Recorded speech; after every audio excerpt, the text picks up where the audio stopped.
Hello दोस्तों, मेरे channel सुख समृद्धि उपाय में आपका हार्दिक स्वागत है। आज मैं सुनाऊंगी 11वां अध्याय कार्तिक मास का। वीडियो उपयोगी लगे तो लाइक सब्सक्राइब जरूर करिएगा, जिससे आगे वीडियो मिलती रहे। मेरे चैनल पर सारे अध्याय हैं, जरूर देखिएगा। सारी कहानी कातक से जुड़ी, कातक स्नान की मेरी सारी विधि हैं। मैंने जो कातक स्नान करी हूँ सारी वीडियो डाल रही हूँ, जरूर देखिएगा। तो बढ़ते हैं अपने कातक अध्याय की तरफ ही।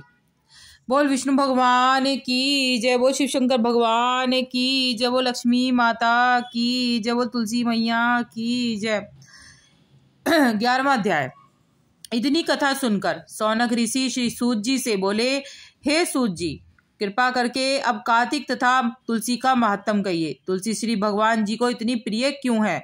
तब सूत जी बोले, हे ऋषियों, जो प्रश्न तुमने किया है यही प्रश्न एक समय राजा पृथु ने नारद जी से किया था।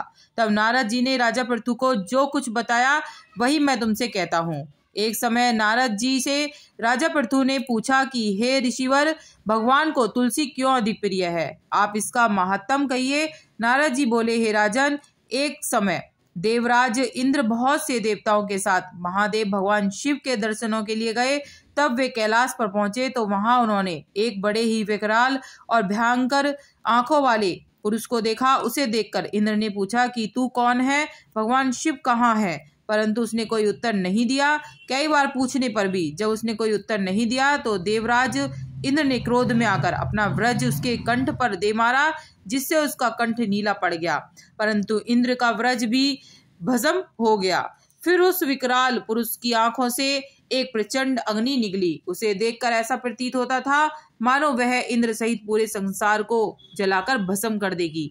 यह कौतुक देखकर देवगुरु बृहस्पति समझ गए कि यह भगवान शिव की लीला है। अतः उन्होंने तुरंत इंद्र को दंडाकार झुकाया और स्वयं हाथ जोड़कर भगवान शिव की स्तुति करने लगे कि हे देवाधिदेव, मैं त्रिपुरासुर और अकासुर का नाश करने वाले, यज्ञ का फल देने वाले त्रिपुरारी, आपको नमस्कार है, आपको बारंबार नमस्कार है।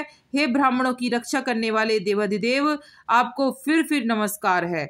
नारद जी बोले कि हे महाराज पृथु, इस प्रकार बृहस्पति जी की विनती सुनकर महादेव जी ने समस्त ब्रह्मांड को भस्म कर देने को आतुर उस अग्नि को स्थिर कर दिया और कहने लगे कि हे देवताओं, वर मांगो, मैं तुम्हारी स्तुति सुनकर अति प्रसन्न हुआ हूँ। मैं इंद्र को जीवन दान देता हूँ और हे बृहस्पति जी, आज से तुम्हारा नाम भी जीव होगा।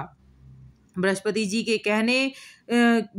कहने लगे, हे महादेव, यदि आप प्रसन्न हैं तो इंद्र की रक्षा कीजिए और संसार को दग्ध कर देने वाली इस अग्नि को जो आपके नेत्रों से उत्पन्न हुई है शांत कीजिए। यह सुनकर भगवान शिव बोले, हे बृहस्पति जी, नेत्र से उत्पन्न यह अग्नि अब वापस नहीं हो सकती, अतः हम इसे कोसों दूर फेंक दे।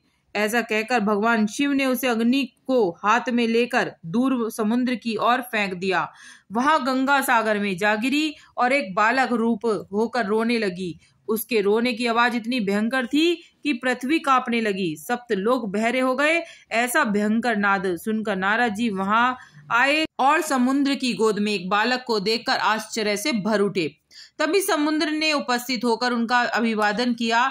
ब्रह्मा जी ने आश्चर्य से पूछा कि यह बालक किसका है? तब समुद्र ने बड़े आदर से बालक को उठाकर ब्रह्मा जी की गोद में दे दिया और बोले, यह मेरा पुत्र है जो गंगा से उत्पन्न हुआ है। अब ही इसका जात क्रम आप ही करिए। ब्रह्मा जी की गोद में जाते ही उस बालक ने ब्रह्मा जी की दाढ़ी पकड़कर उमेट दी। उससे ब्रह्मा जी को अत्यधिक पीड़ा पहुंची।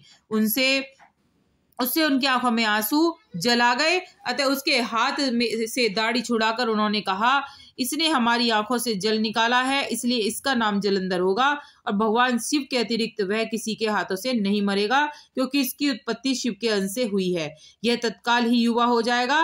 ब्रह्मा जी के वचन के अनुसार वह बालक तुरंत ही युवा हो गया।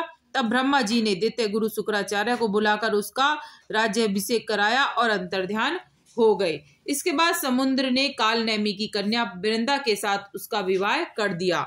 वृंदा अति पवित्र और सुंदर स्त्री थी। परम सुंदरी वृंदा के साथ विवाह कर जलंधर प्रसन्नता पूर्वक दिन व्यतीत करने लगा। वृंदा उसके हृदय से सेवा करती थी और सदा उसके सुख का ध्यान करती थी। वह पवित्रता थी। जब भी जलंधर घर में आता तो वृंदा प्यार से उसे भोजन कराती और अपने हाथों से पंखा जलती थी। उसे पाग, अर्घ और आचमन अर्पण करती थी। वह अपने पति को नारायण समझकर उसकी सेवा करती थी। बोल विष्णु भगवान की जय, बोल शिव शंकर भगवान की जय। अध्याय हुआ समाप्त। वीडियो उपयोगी लगे तो लाइक सब्सक्राइब जरूर करिएगा, जिससे आगे वीडियो मिलती रहे। कमेंट में जय माँ लक्ष्मी जरूर लिखिएगा दोस्तों।